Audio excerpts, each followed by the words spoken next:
ఇవాళ గుంటలు గజాలు ఏమీ లేకుండా తెగనమ్మే ప్రయత్నం చేస్తూ ఉన్నాడు.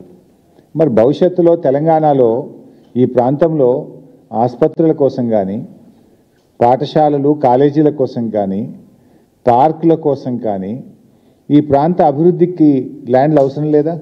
మొన్న జూబ్లీ హిల్స్ ఎన్నికల్లో చూసాం.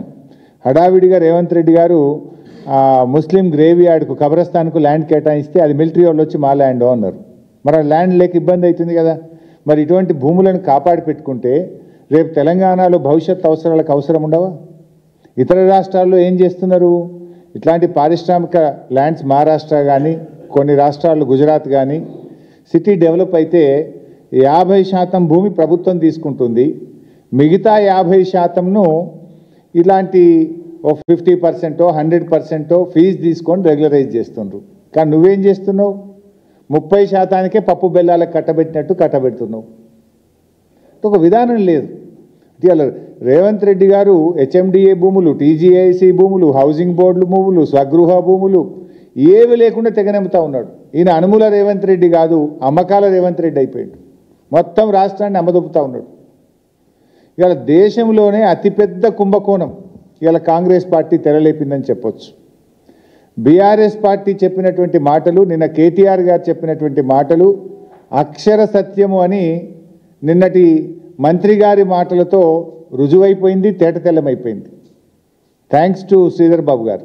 నిజాన్ని కొంతవరకు ఒప్పుకున్నాడు. ఆయన కొంత దాచే ప్రయత్నం చేసింది కానీ కొన్ని ఒప్పుకోక తప్పలేదు.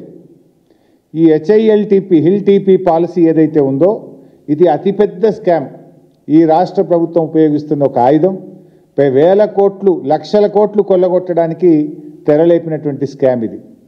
పారిశ్రామిక వాడల్లో ఆ రోజుల్లో పిల్లలకు ఉద్యోగాలు రావాలని తక్కువ ధరకే పారిశ్రామికవేత్తలకు భూములు కేటాయించారు. 9,292 ఎకరాల భూమిని ఇవాళ 30%, అది కూడా రిజిస్ట్రేషన్ వాల్యూ 30% రిజిస్ట్రేషన్ వాల్యూలో కట్టించుకుంటే రాష్ట్ర ప్రభుత్వానికి 4 నుంచి 5,000 కోట్ల ఆదాయం వస్తుందని నిన్న మంత్రి గారు చెప్పారు. నేను చెప్పలే, శ్రీధర్ బాబు గారే చెప్పారు. స్పష్టంగా చెప్పిన ప్రెస్ మీట్లో, మేము ఈ 9,292 ఎకరాలు అమ్మేస్తున్నాం, రిజిస్ట్రేషన్ వాల్యూలో 30% కడితే మాకు 4-5 కోట్ల ఆదాయం వస్తుంది అన్నారు.